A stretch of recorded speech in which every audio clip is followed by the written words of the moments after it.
professores, estudantes, trabalhadores, deputado Geraldo Simões, deputado Sandoval Limberg, deputado Augusto, e depois eu faço em nome deles, porque sou uma pessoa, eu vou deixar para a secretária Eva e a mesa fazer a devida homenagem às representações de Estado e também do Parlamento, e um bom dia aos senhores de imprensa de vários veículos, e em especial também àqueles que se colocam dispostos a debater, a encorajar esse empreendimento, bem como aqui vejo com atenção o professor Rui, o Adelício, a Socorro, para que a gente também possa não desmerecer o trabalho daqueles que têm uma opinião crítica, mas também engrandecer, porque é com esses espaços que a gente transmite transparência de um projeto relacionado a uma logística importante, não só para o Estado da Bahia, não só para a cidade de Ilhéus, mas para o país, o Brasil e para os trabalhadores que nele vão desenvolver trabalho. Nós já estamos apresentando o EARIMA a várias comunidades desta nova localidade. Faço isso para dizer que não é a primeira oportunidade de interação social, consulta ou atividade de comunicação da nova localidade em que estamos estudando para implantar o Porto Sul. Nós já conversamos com 20 encontros com as comunidades do entorno e também aquelas que estão na própria poligonal. Já conversamos com vários órgãos, entre eles com cidades do Estado da Bahia. Vamos ainda realizar com cidades da cidade de Ilhéus, com alguns outros órgãos e também uma nova rodada de interação social. Fazendo esse alerta é para demonstrar que nós não estamos aqui para fazer um ato publicitário. Não só isso, mas também para dar condições para que a comunidade tenha conhecimento dos impactos negativos, bem como da grandiosidade dos impactos positivos desse grande empreendimento. Eu começo a mostrar que nós já estamos 3 anos estudando essa localidade, essa região. E esse é um mapa das alternativas locacionais apontadas nessa última versão do EI. A primeira grande alternativa foi a de descentralizar a economia, fazer com que o eixo ferroviário oeste-leste pudesse não ir para a Baía de Todos os Santos e descentralizar e dar uma oportunidade logística para que o desenvolvimento possa integrar a região oeste até a região leste e não fazer uma volta indo até a Baía de Todos os Santos, que já está com um PIB muito concentrado.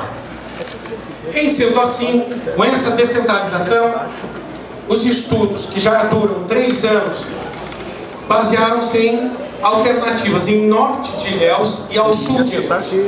Ao norte de Ilhéus nós verificamos Maraú e Itacaré. Alternativas baseadas em que no Vale do Rio de Contas nós temos a melhor situação do ponto de vista ferroviário, a melhor situação do ponto de vista de engenharia para a instalação de empreendimento. Todavia, a biodiversidade rica daquelas áreas criaram uma alternativa para a instalação com opções mais afastadas, como opções últimas, quarta e quinta, face ao que nós já detectamos em estudos preliminares da riqueza da área de turismo e da própria atividade e de princípios que tem o Estado e o governo para que a região norte desta região sul pudesse ser uma área de preservação face ao bioma da Mata Atlântica. As outras áreas se encontram entre o norte de Ilhéus e o sul de Ilhéus. Sul de Ilhéus Também foi investigada uma área interessante do ponto de vista da biodiversidade, uma área menos rica. Todavia, o relevo do ponto de vista ferroviário é uma área com menor capacidade para chegar à ferrovia via oeste-leste. Ela haveria de ingressar em uma parte em que ela faria um corte norte-sul e que teria, um ponto de vista paisagístico, uma atividade muito nociva à paisagem e ao turismo da cidade. Mas mais do que isso, é ali que está, a partir de 2010 foi publicado um estudo arqueológico dos povos indígenas, e ali tem uma poligonal sugerida, ampla, que vai de oeste a leste, em que exigiria um enorme esforço de conflito aos povos indígenas, o que criaria mais uma área de afastamento para fins de implantação. Ou seja, essa restrição social, essa restrição em relação a um valor da vida que são os povos indígenas, do qual nós comungamos, nós fizemos então como uma opção mais afastada e uma das opções últimas para estudos. Ainda estudamos mais 3 sítios perto de Ilhéus. O primeiro, o próprio Porto de Malhado. O Porto de Malhado teria, pelos estudos, ainda necessitaria um enorme investimento em offshore, de uma ponte mais distante para alcançar 20 metros de profundidade, que é a capacidade que nós queremos implantar para esse complexo portuário. E por fim, ela se encontra numa área cercada pela atividade urbana da cidade. Observe, essa é uma cidade que tem as suas singularidades. Além de ter uma expansão urbana em cima do seu porto, para a ferrovia chegar, nós temos dificuldades ao atravessar a riqueza relacionada aos manguezais, e esse é o esforço que a 415 está nos exigindo, em que a duplicação fará um anel, seja ao norte, será ao sul, e isso com um sistema ferroviário seria mais danoso. Então o Porto de Malhado, pela sua incapacidade de retroárea e a sua incapacidade de acesso ferroviário, também foi descartado no sentido de ser uma alternativa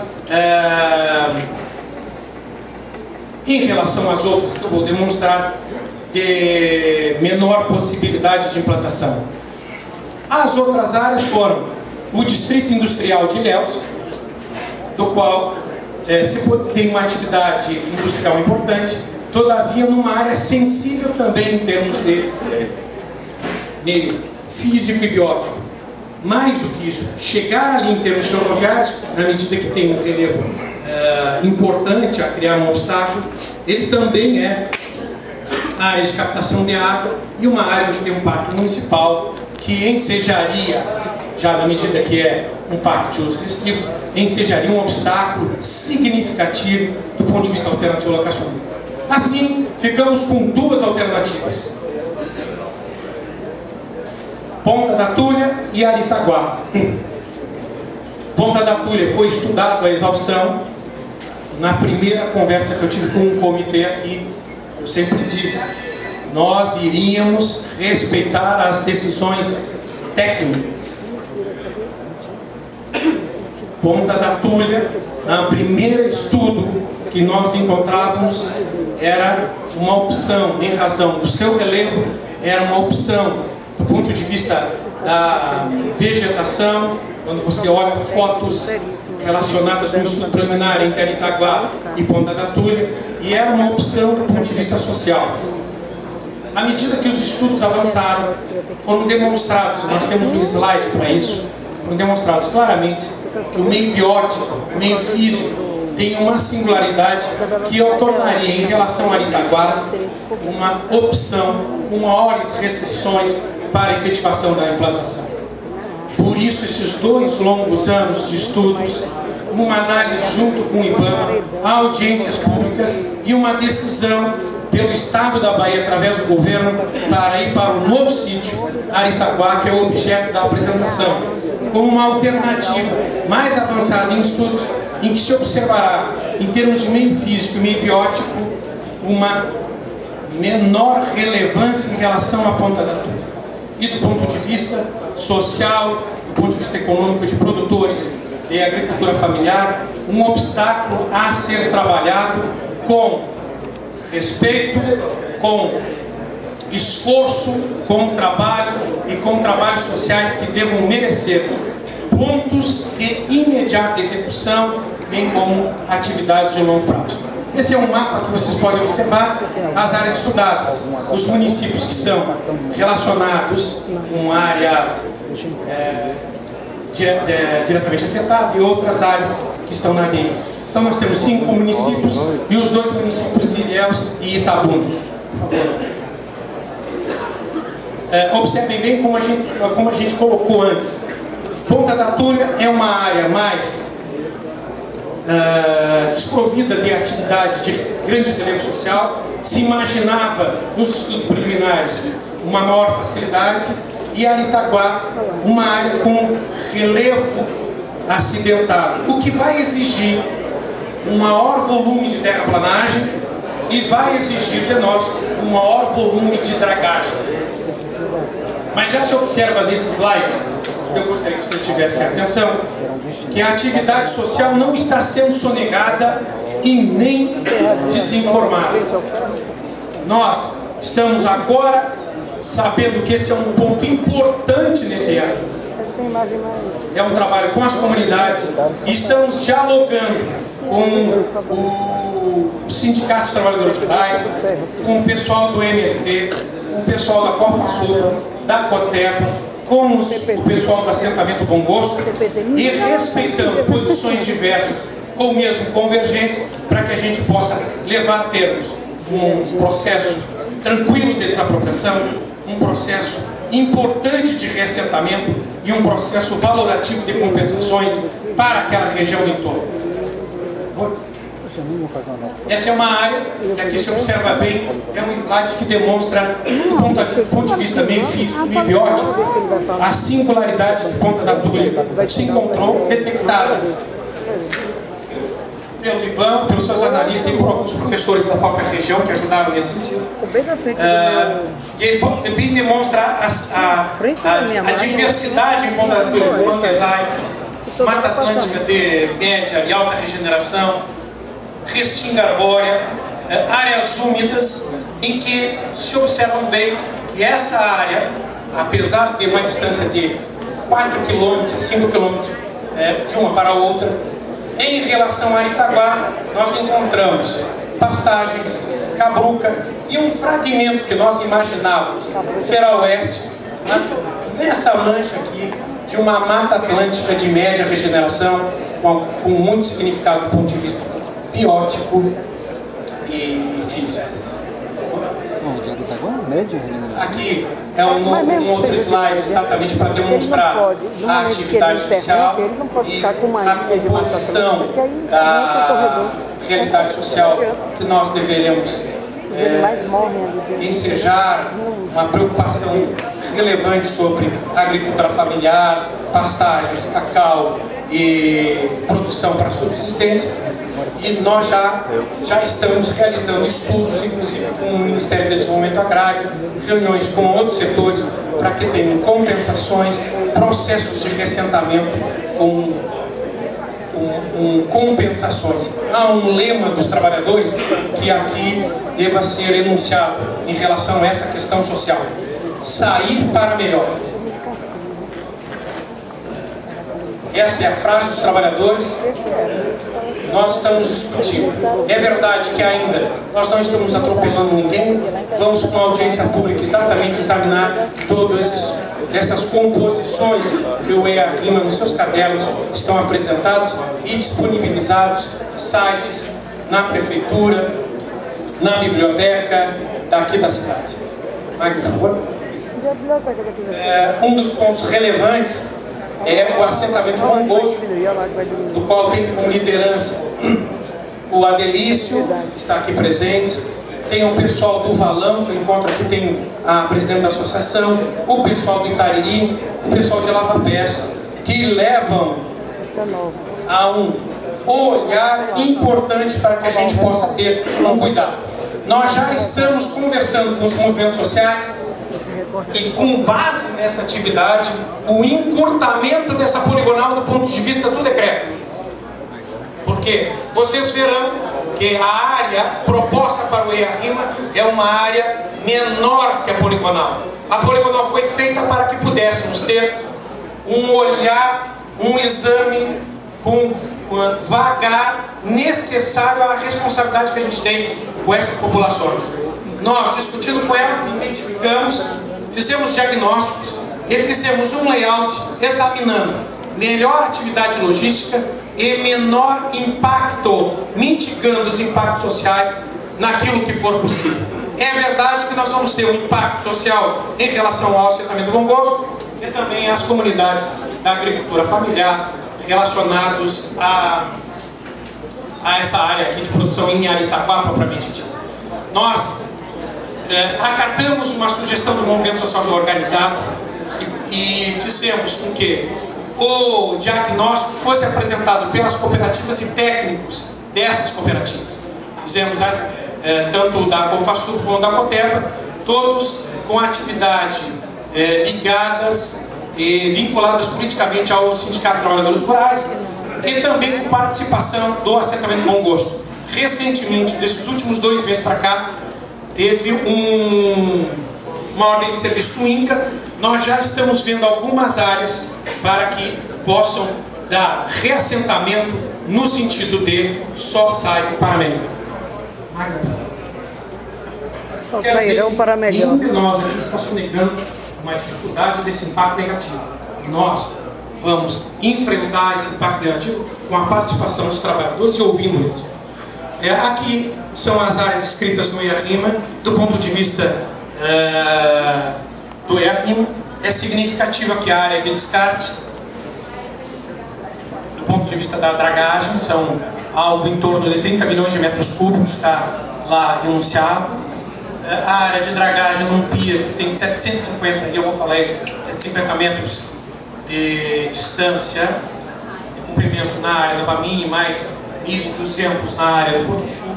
E aqui são as áreas que nós identificamos com folga, as áreas diretamente afetadas, tanto nos estudos de impacto ambiental, como na área marítima, como na área relacionada à implantação onshore, terrestre. Por favor. Esse é o layout do porto. A partir de todas essas verificações, nós imaginávamos que a área oeste fosse uma área mais consistente do ponto de vista que os estudos confirmassem biodiversidade, meio físico, meio biótico acentuado, como não ocorreu, mas se demonstrou claramente um relevante impacto sobre comunidades como Valão, Itariri e Lavapés. Renovo a informação. Nós estamos discutindo as comunidades para afastá-las do impacto direto que seria a desapropriação. Já estamos negociando com eles esse tipo de situação em grau muito avançado de estudo, inclusive minutando áreas de mitigação através de um decreto mais enxuto. O Porto Sul, ele, diferente do que alguns especulam, ele não é um porto só para mineração. Porto Sul são 3 espaços para atividade de mineração, com viravagão e pilhas, que surgem, uma que está destinado pela concepção de uma relação com o empreendedor privado, que é a Bamin, e outros 2 espaços para a efetivação de minério, que poderiam levantar aspectos relacionados para outros empreendedores, como Gerdau, Votorantim, etc. E ainda um espaço a ser definido como uma segunda oportunidade para ser discutido mais à frente num outro estudo, que seriam cargas gerais. Observem que Aritaguá é toda acidentada, mas ela tem da parte norte e da parte sul elevações de 80 a 100 metros, o que já demonstram o significativo aspecto de valor ambiental na medida que a dispersão eólica já se reduz com força necessária para que a gente possa, através dos estudos de qualidade do ar, com outros aspectos tecnológicos, mitigar ao máximo a dispersão da partícula de minério, como água, selagem, acondicionamento, etc., bem como alguns equipamentos, se a qualidade do ar não for o suficiente para esse fim. Nessa região leste-oeste também, nós vamos mostrar isso em 3D na audiência pública, ela também é algo significativo em termos de proteção para a dispersão eólica leste-oeste, bem como o sul. O importante disso, e eu tenho repetido isso, é que esse porto é muito diferente do de Vitória, em que lá foram se aglomerando várias tubes, várias correias, e com vários mecanismos de transferência que criam uma dispersão desses articulados de minério com mais força e uma tecnologia de 30 anos atrás. Aqui observem, nós saímos de uma área sul com um aspecto só de transferência para cada uma desses pontos de minério, uma caixa de transferência remetendo diretamente para a ponte. E lá será feito o embarque do minério, seja minério de ferro ou outros. O importante é que nós separamos as outras cargas ao norte, algumas com, do ponto de vista de segurança, etanol mais ao norte, nesse ponto. Aqui toda a parte de drenagem do porto, uma que vai ter para a própria Bramin e uma para o porto público. As estações de tratamento, em que a água vai ser reutilizada para o próprio porto. Nós temos um espaço para clinker, uma área de armazenamento para fertilizantes, uma subestação, armazenamento para soja e aqui a atividade do porto público. Enfim, o Porto Sul é um porto público da União, um empreendimento privado da Bamin e uma área de apoio logístico. Essa área de apoio logístico, a palavra diz, será do Estado, para que as empresas ali acondicionem seus produtos e possam realizar com maior facilidade, menor tempo possível e melhor eficácia a atividade junto ao outro. E aqui é o desenho relacionado ao porto público na sua parte offshore. O quebra-mar da Bamin, algo em torno de 750 metros. Nós temos o quebra-mar do Porto Público, quebra-mar da Bamin previsto para ter um pier, um berço ou dois, a depender da expectativa de mineração. Hoje a Bamin está exitosa na expectativa de uma pesquisa de 20 milhões, 18, 20 milhões de toneladas ano, em fase madura, em Caetité. Há uma atividade e uma pesquisa importante em Minas Gerais, que eu aqui não vou especular, eles estão investigando nesse sentido. E por fim, nós temos 2 berços de ferro, um berço para etanol e mais 6 berços para outras cargas, como eu já disse, soja, fertilizantes, clean, para importação e exportação. Essas são as cargas que nós estamos mencionando no projeto Maduro. Aqui são as cargas que não constam as cargas da Bamin. Nós estamos fazendo uma estimativa conservadora, porque assim que deve ser feito um estudo de viabilidade econômica de um porto, algo em torno até em 25 anos a 75 milhões de toneladas ano. Hoje, somássemos isso ao produto da Bamin, nós teríamos, se hoje estivesse em operação, nós teríamos algo equivalente ao maior porto do Brasil, que é o de Tubarão, em termos de quantidade, de volume. Então, nós estamos falando aqui em Ilhéus ingressar entre as 4 maiores logísticas portuárias do Brasil. Esse aqui é um histograma em que nós estamos imaginando uma execução em 4 a 4 anos e meio com sucesso, em termos de Porto Sul. em termos de mar, isso é uma estimativa muito... Ela é muito ponderada, mas ela pode sofrer alguns aspectos pessimistas. Eu vou lembrar um aspecto que foi relevante para a tomada de decisão entre Ponta da Tulha e Aritaguá. E isso interessa à atividade de construção e ao tempo de construção.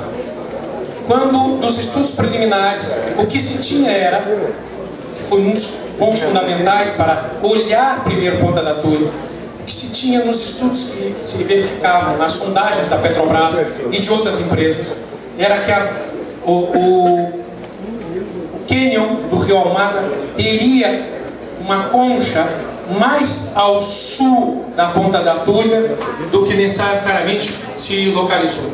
Você tem lama em furos que poderiam apresentar-se com de 30 a 50 metros de profundidade.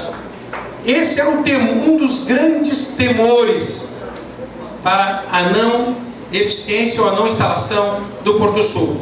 Na medida que os estudos foram se aprimorando, e eu quero dizer a todos, isso pode ser informado inclusive para o pessoal de engenharia da BAMIN que está ajudando nesse sentido, são poucos os barcos, se não um ou dois, que fazem esse tipo de perfuração no Brasil, quando estão à disposição. Então os furos, já em Ponta da Tulha, na parte sul, já demonstravam um risco de ter 30 metros de lama de profundidade. Quando avançaram os estudos para Aritaguá, o temor que fosse uma bacia, ele nada mais é do que um relevo irregular, em que observam, ali nós estamos encontrando de 12 a 15 metros de profundidade, que vai ensejar um volume extraordinário de dragagem, e vai ensejar um volume extraordinário de investimento físico para essa segunda alternativa. Em termos de empregos para a implantação, estamos estimando, na parte de pico, algo em torno de 2.030 empregos. Aqui não estão os indiretos. Há alguns intelectuais que falam em vezes 3. Esse aspecto é um ponto relevante na medida que os senhores gestores municipais têm razão. A mão de obra pode ser, se vinda de fora, com ausência de planejamento, pode ser já um impacto negativo significativo, que depois da implantação gera um desemprego significativo. O que estamos fazendo? Através dos estudos e que serão futuros programas que já estão em execução. Qualificação profissional, que a BAMIN já realiza. O Porto Sul, através do Estado, já está começando a abrir cursos para o mês de novembro. E nós já fizemos na atividade relacionada ao pequeno produtor, nós estamos destinando o Pro-Jovem Rural. São 9 turmas, nós vamos ter 300 jovens daquela região, que é Aritaguá, já começando um curso que terá 8 meses a um ano de duração, para o fim de produção. Conciliar logística com implantação. Ok? Magno, por favor. Do ponto de vista de impacto, agora estamos chegando no fim, nós temos no impacto meio físico, nós temos 90% dos impactos são mitigáveis, 10% não são. Desses impactos, 7% são de alta importância, 38% de média importância e 55% de baixa importância. Uma síntese, isso está dentro dos capítulos da dos de meio biótico, nós temos não mitigável 42%, mitigável 58%, baixa importância 53%, média importância 34% e alta importância 13%. Como dito, o aspecto social aparece com relevância. Não mitigável 29%, ainda que não seja menor em termos de não mitigáveis, mitigável 71%, mas em termos de importância 45%, média importância 45% e baixa importância 10%. Esse já estou sendo arrastado